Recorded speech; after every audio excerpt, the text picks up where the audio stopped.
going on, guys? Welcome back to Everyday Struggle. I am Nadeska here with Wayno and Waka, holding it down for one more day. The only person I think who's ever filmed Everyday Struggle from the car before. How are you feeling today? I'm feeling good, checking this real estate. Oh yeah, how's that going? Going real good. That's dope. I gotta tap in with you on some things, man. I'm trying to get into that for real. Yeah, I'm trying to get this plaza right now. A plaza? Yeah. You ain't it's playing. Undeveloped. I'm trying to. I'm not trying. I'm gonna get it in rehab. All right, that's dope. Put like nail salons and stuff like that. Try to catch a Kroger play or Publix or supermarket. Something. Okay. I think we learned from this pandemic that supermarkets are always gonna make good money, so that's definitely a good bet. Supermarkets and Home Depots, man. Spent a lot of time at Home Depot. For real, me too. I spent a lot of money at Home Depot during this time. Yes. Well, Waka, you definitely have a good mind for business. I think you gave some really interesting input on the young boy MBA trying to get his master's yesterday. So let's start with some business dealings. Maybe you've had some experience in this. So over the weekend, Glizzy called out Lil Uzi and Roc Nation for trying to charge him for a guest verse that he says Uzi gave him for free. It's on a track called Right or Wrong. So he said he usually wouldn't address something like this on the internet, but apparently Uzi was not responding to his messages. So according to Glizzy, Roc Nation reached out to him trying to collect a check after the song already came out, even though he said he spoke to Uzi directly and was never planning to pay for the verse. Has something like this ever happened to you before? Like, are there usually very formal arrangements when it comes to doing a feature? Yeah, no. It all depends, like how your relationship with the person. If when I do music with people, I remember who I did a record with, 2 people. Like I remember did a round of applause with Drake. I'm like, yo, bro, we got the record together. You go sign off for this. I remember I had to go through the same thing with him. He's like, oh no, I got you. Then another time, I had Ludacris, and Ludacris wanted me on for a record. I'm like, nah, man, we charging these niggas like that, right? But then time came back on me, and I needed Ludacris for a verse. Ludacris like, yeah, I need 30,000. So for me, I respect business, and 9 times out of 10, you should want to pay the artist because y'all get paid for y'all craft.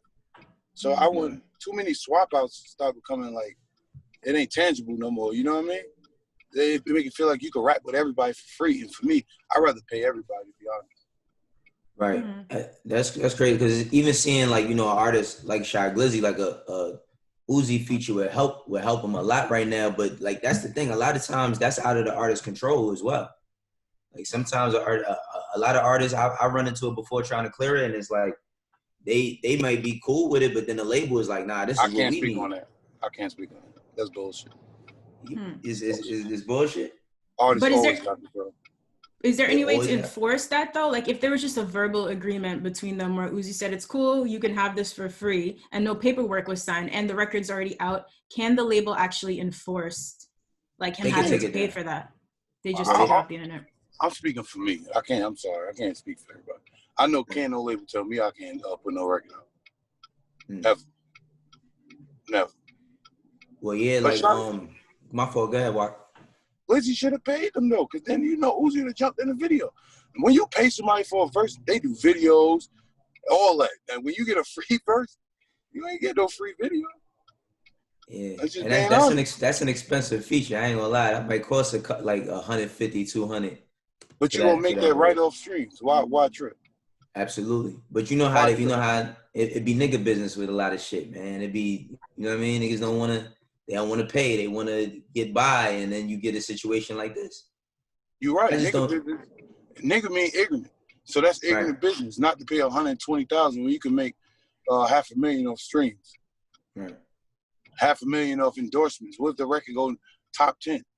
Like you don't know, you know what I'm saying? So for me, if I know somebody want 100,000, I'm like, okay, I'll get 100,000.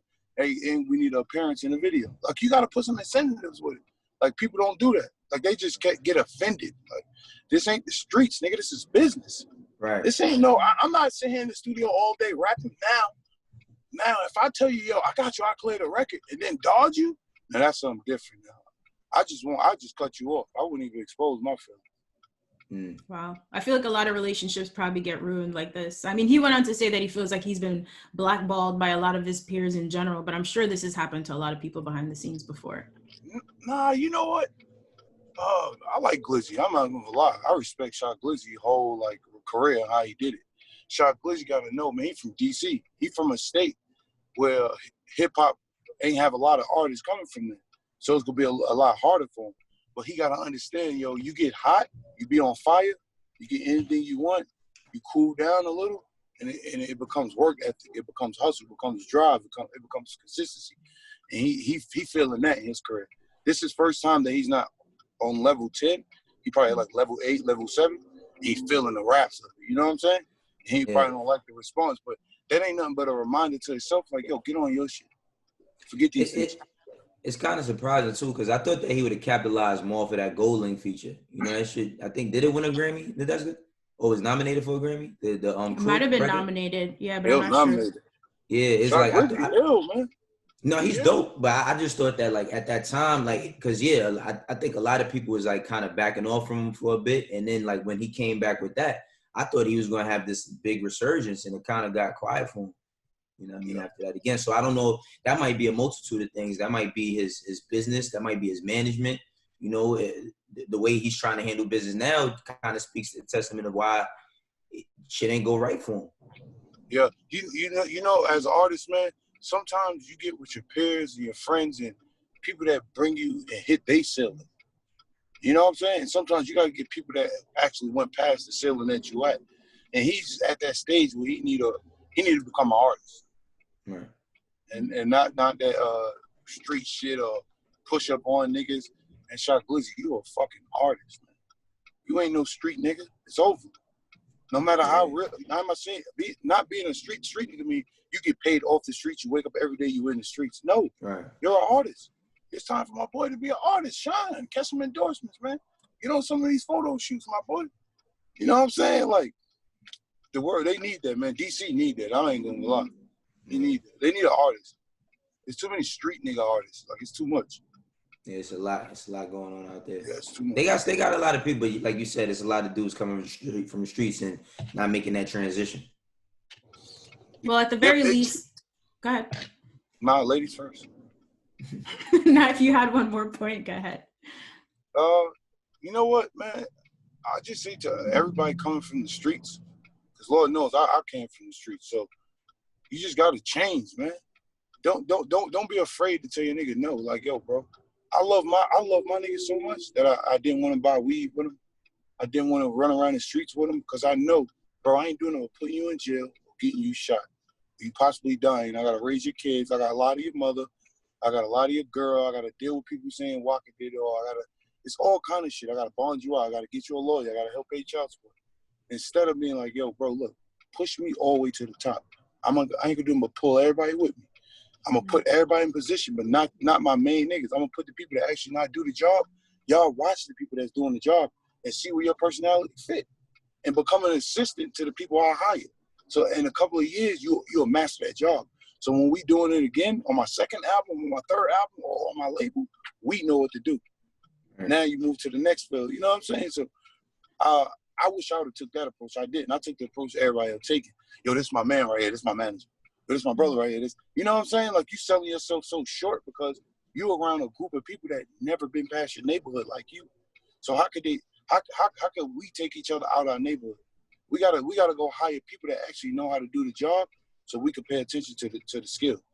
Then we can learn the trades. Damn, I agree there. Definitely agree there. Yeah, I mean, unfortunately, in this business, you learn a lot of tough lessons, you know, in the worst ways possible. I hope they can figure it out. Like, it sounds like he still can't have a conversation with Uzi, but maybe it's something that they can still resolve, or he just learns to move differently in the future. Business is tough. Yeah, they good, though, man. Them niggas ain't finna beef behind it.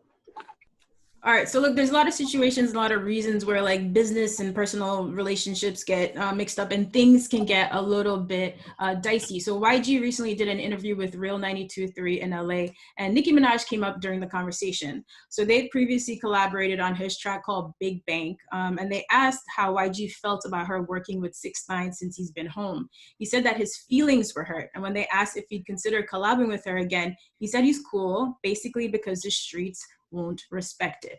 Obviously, Nicki is a legend, right? Well established in the game, but 6ix9ine is a bit controversial.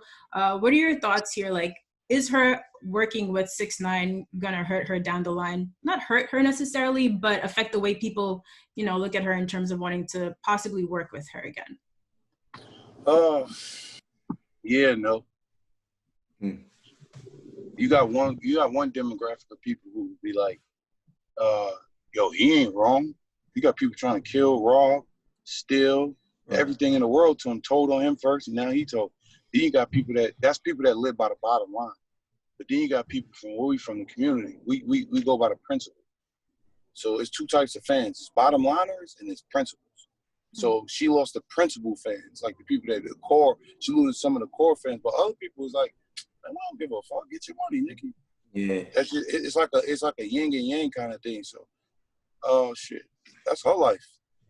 Yeah, I think she kind of far removed from the principal fans too. Like she been like, I never looked at like I even though I don't agree with it, you know, either. That's my own personal opinion, but like she's never been a person that everybody looked at Nicki as like this street hard girl. You know what I'm saying? So it's like if YG doesn't work with her, she'll be fine and he'll be fine. I don't think it hurts nobody in this sense.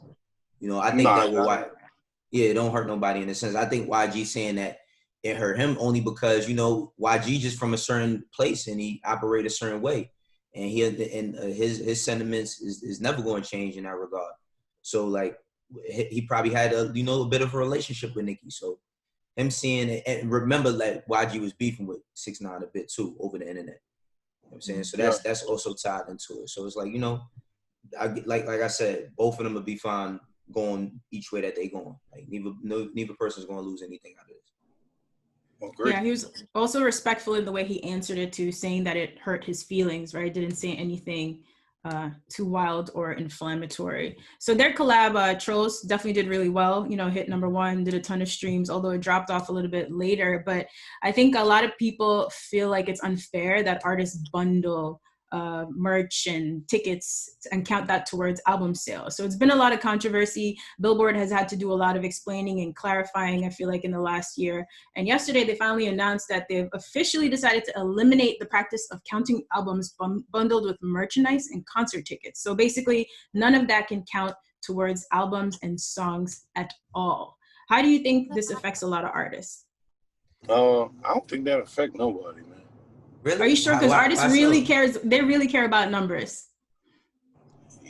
Yeah, but I can't say that, man. Like numbers is everything, right?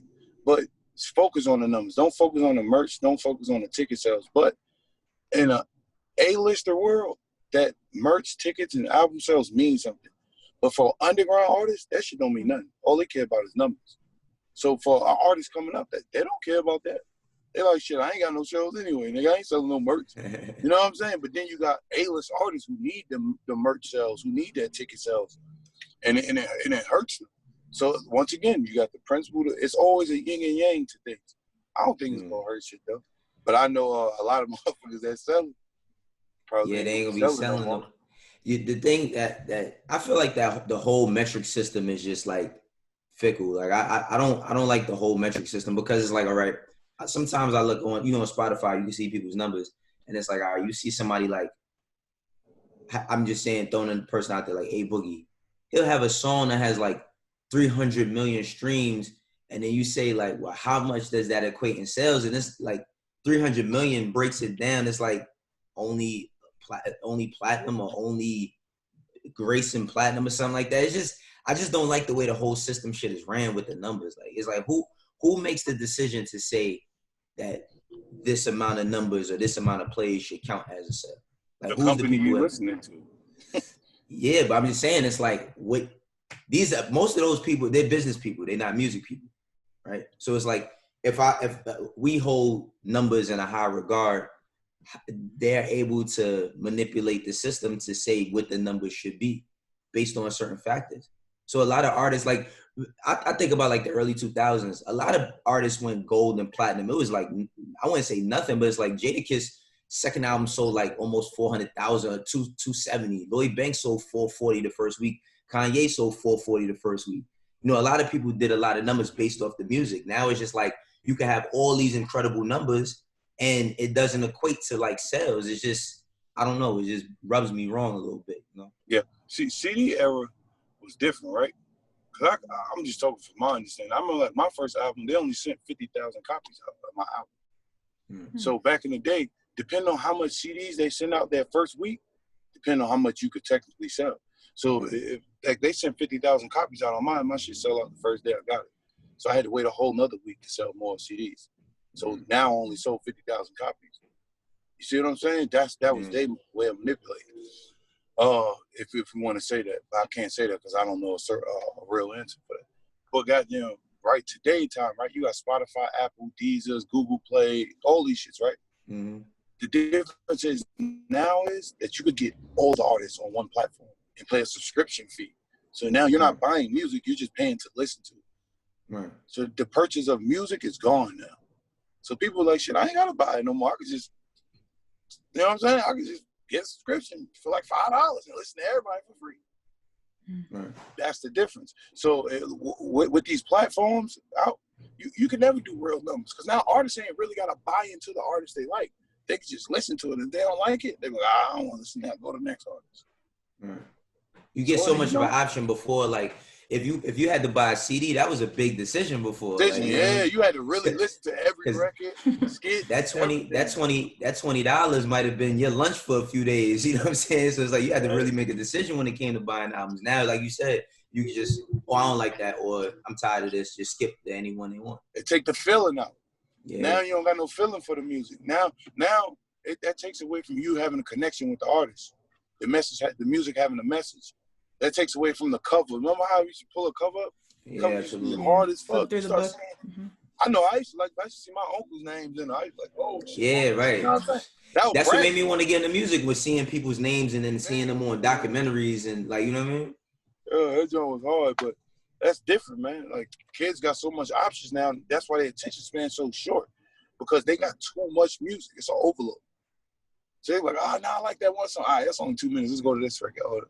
They just switch it so much. So I listen to my daughter play music. She played like 10 records in like 30 minutes. That's crazy. It's crazy. Yeah. Like they just flip. That's a good point. I heard an artist named Flo Milli. My daughter liked Flo Milli. Like, Flo Milli hard as hell. You know what I'm saying? Florida, my daughter, the girls, man, they starting to just, they listening. They own it fluently. Like doing makeup, listening to music, looking in the mirror. It's a vibe. It's an experience. You know what I'm saying? That's why kids like it so much, because the world's so fresh to them. As they seeing new things in the world, they can hear the music connecting to what they see, and that leaves their memory. That's why we so connected to old school music, because that was our first time being 14, 15, 16, 17 with the music, with the attitude, with the clothes. So that was our experience. Yeah. I mean, like you mentioned, though, now that people are releasing so much music and the albums are getting longer, even though the songs are very short, you know, they'll put 25, 2.5-minute songs on a project for streaming. I think for those artists who do really care about numbers or hitting number one, and now that they can't bundle anymore, it'll be curious to see what the next, do I want to call it a finesse, what the next loophole is. I'm sure there's going to be some way people try to figure it out to like get those numbers back up. But you give it a few months. Drop the music. Sounds so simple. You can't cheat. You can't, people like, they cheating the numbers. These motherfuckers putting out good music, bro. That shit actually sounds good. No matter, like, I'm not a hater. Like, I could not like a person, technically, their personality, but I fuck with their music all day. Right. I mean, I think the problem now is like where the conversation was rooted at from the start. It's like when they start putting, headbands together with the music or keychains and shit, you know what I mean? Like that's where the numbers get a little bit manipulated. But like you said, like I feel like the young up and comers, a lot of them don't sell merch, so it's like really based on kids constantly streaming. But that go back to the team though. Remember I told you about having like people around you as friends and niggas you can call your day ones. And absolutely. It ain't that they don't have. We have no understanding of merch. We don't know where the manufacturer at, who will ship it. We don't know shit. Right. We don't know the cotton from the silk. We don't know nothing. All we know is go to the mall, get a plain tee and have a nigga press something on it. You know what I'm saying? Our minds is different, but these kids today is different. They got access to all that shit. That's why these young artists is flourishing like that. And people can't understand because they got to see everybody make mistakes. They got to read everybody's documentaries. They got to see everybody fall out. You know what I'm saying? But then we just to play devil's advocate, then we got them kids that be like, man, I don't need to know no history. I'm gonna just do my own thing. And that's the one that's gonna bump their head. Right. Absolutely. It is what it is. Right. It is what it is. Yo, Waka, we appreciate you holding it down. Always appreciate your input and look forward to having you back on the show. Now, before we go though, what are your plans for the rest of the year? It doesn't look like any of us are really going anywhere, not going to any shows. Are you going to be dropping more music, or are you just focusing on these business moves right now? I'm going more into the executive role. I found like I got some fire ass artists. Like my artist, man, he about to get out of jail. Young boy, his name is he a young dude's named LA Fours. So I'm focused on LA Fours. I'm focused on Lou Dean. They call him. He from New Orleans, and my wife. I'm about to drop her CD, and then I got a huge executive role, and I see a lot of other artists out here that I know what kind of deal they need. I know what kind of structure they need. I know what kind of organization they need, and I know the teams they need, because I know their personalities. Like, it's a lot of artists around that I see, from Texas to Atlanta. Like, it's even Atlanta artists that really need an industry. You know what I'm saying? Like, somebody tell me, like, nah, my nigga, just chill out. Like, you need to do this. You're a star. You know what I mean? I fuck with your boys around, but y'all niggas need to stop talking to them about this street shit. Like, they need that kind of person around. Like, a lot of artists today need people to be like, yo, put that fucking blunt down, nigga. Go build you a grow house. Like, they need somebody to tell them, not to try to, they need like a big brother. Like, you know, I needed that shit. You know what I'm saying? I got it. Like, thank God. But they need somebody to tell them, like, yo, my nigga, get out the studio. Yo, go jog. Nigga, like, go smell the air. You know what I'm saying? Don't worry about security, bro. We got you. Like, nigga, go be yourself. They need that. Like, I think a lot of artists need to be like, they need to stretch, like get to smell air. Everybody's so cooped up in condos and studios and just jewelry, weed, just cars, and nigga, where do y'all drive at? You know what I'm saying? Like, they just need a breath of fresh air. And I think that's why I took that executive stance. I've been building on this for 2.5 years, and I'm actually like, I'm fully ready. Like, I had to deal for some time now, but now I'm like ready to like go full throttle. Yeah, man. Good luck with that, for real. Yeah, congrats. I think it's really going to be dope to watch you continue to like grow into those roles. Like you said, I think there's a lot of artists who need guidance, and who better than you. Waka, thanks again. We appreciate you. Guys, thank you for watching Everyday Struggle. We'll see you here tomorrow on Complex. All right, y'all.